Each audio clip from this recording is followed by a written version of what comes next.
शारदा स्नेही music के सौजन्य से मैं रामा राव आपके बीच एक छोटी सी गीत प्रस्तुत कर रहा हूँ।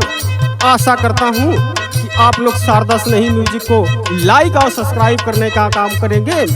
आज मैं बताना चाहता हूँ, आज जिस तरह से लोकतंत्र की हत्या हो रही है, कहीं पर किसी का पर्चा दाखिला नहीं करने दिया जा रहा है, कितना अत्याचार हमारे और आपके बीच हो रहा है। इस हालात को देखते हुए कवि जी एक लाइन एक गीत लिखलन का कि डूबल चाहे हिंद गए मिसनवा,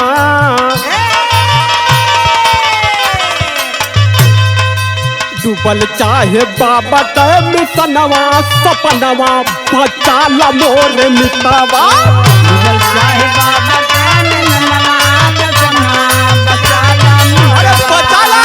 डूबल चाहे बाबा गए मिसनवा, सपनवा बचा ला मितवा। आखिरकार इस हालात को देखते हुए कवि जी ने कितनी सुंदर लाइन लिखने का काम किया कि पापी मनुआ दिया के कैला अत्याचार हो,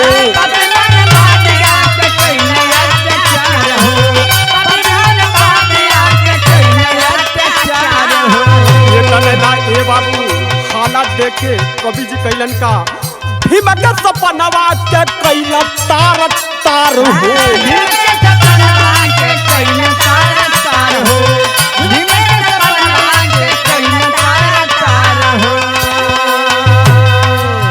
है बात सबही के बिचरवा,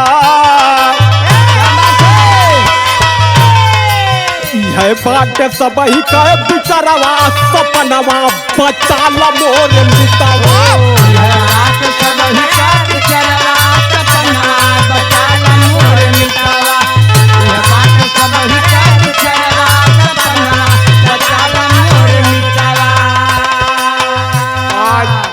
हमारी और आपकी हालात क्या है मैं बताना चाहता हूँ। नैया तोहार अब पड़ल भव सागर,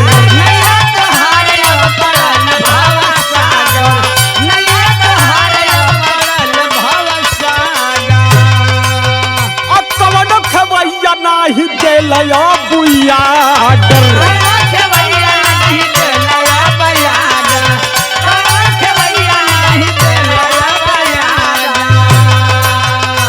अरे चिथड़ा चिथड़ा उड़ गया रमनवा, चिथड़ा चिथड़ा उड़ गया रमनवा, सपनवा बचा ला मोर मितवा।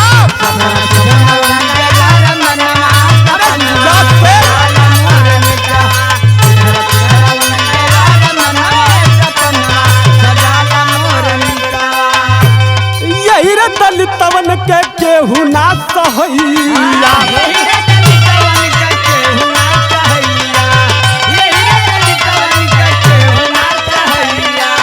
ये तने ना ये बाबू जवनी नाय मझधार में पड़ल बा, एक आखिरकार निकाली के कैसे मझधार से निकली अब नैया।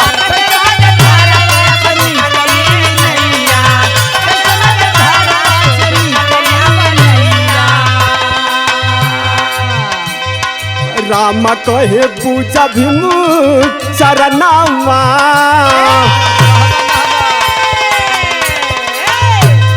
राम कहे पूजा भीम चरनवा, हो सपनवा बचा ला मोर मितवा।